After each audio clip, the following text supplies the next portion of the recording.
For the system evaluation assignment, I am going to be looking at the Nashville Public Library's website and specifically doing a search of the library's catalog for an author's name. The search box is easy to find on the library's homepage. It's right here on the top right.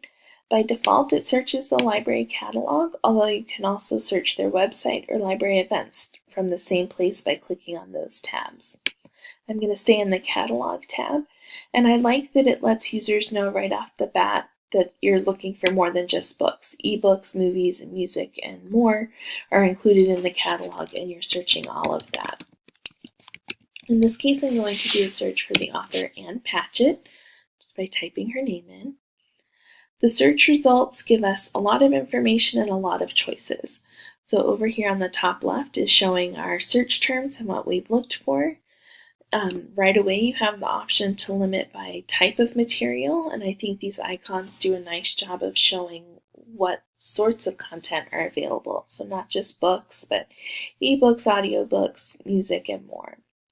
It's also letting you know that you're looking at your search terms from the entire collection, but that you can also limit by available now. So if you don't have time to wait for someone else to return an item and you just need to get something off the shelf today, I think that's a nice feature to have available. The sidebar on the left here gives a lot more choices for limiting your search results. You can narrow those by audience type, collection, and there's a lot more choices down here, such as subject, publication, year, language. One thing I think is nice is that there are reading level choices. So AR reading level, Lexile measure, and I think that's nice for students or parents who need to read a book or find a book for school that is on a specific reading level, and that's a great option to have there as well. By default, the search results are sorted by relevance, although you have the option to sort those by date, author, title, and several other choices. A couple things I thought were interesting were this sort by total checkouts, which is pulling in their circulation data and showing items that may be more popular because they're circulating more frequently. And also the sort by user rating, which brings in an interesting social component to the library's catalog. I think the records themselves give a lot of information. Since we've not chosen to limit by material type, it's showing everything, and that makes for a really long record initially and a lot of scrolling, I think. So it is nice that these options are listed right away to kind of reduce the information you're processing. In this case, I'm going to limit to books only, and I want to sort by date because I'm interested in what Ann Patchett has written more recently.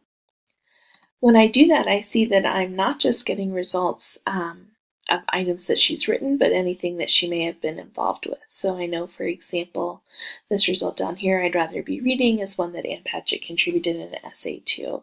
Since I'm interested in books that she alone has written, I'm going to come over here to the author tab and select her name right here.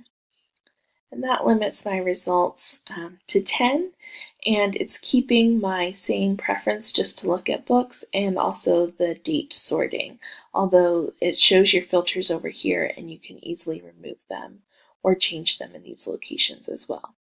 But that shortens the record so that we're only looking at book and large print, since those are the print formats, and I think that makes it a lot nicer for browsing.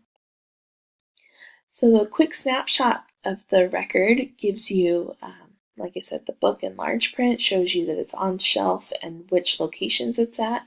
Also gives you the option to place a hold right here.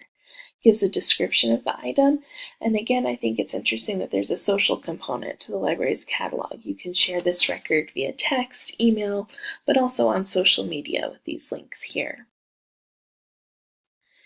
I also like that the catalog shows the book covers right away. I think that's eye-catching, but also if somebody has seen the book cover and wanted to find out more, it gives them a nice visual clue right away in the catalog.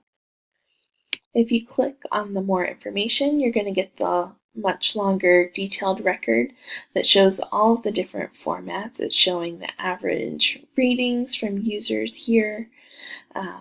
Again, you have those social components, the description is longer, and there's also a more like this, and I think it's nice it shows them by cover. It's kind of that Amazon look and feel that people are used to of similar items you may be interested in. You can look at the subjects, and then there's also more detail. It's pulling in more social components from Novelist and Goodreads, and you can also look specifically at borrower reviews or published reviews. So I thought that was a really interesting way of making the catalog a reflection of the library community itself. There's a lot more information available here, but this has been a quick overview of an author search in the Nashville Public Library's website. Thank you.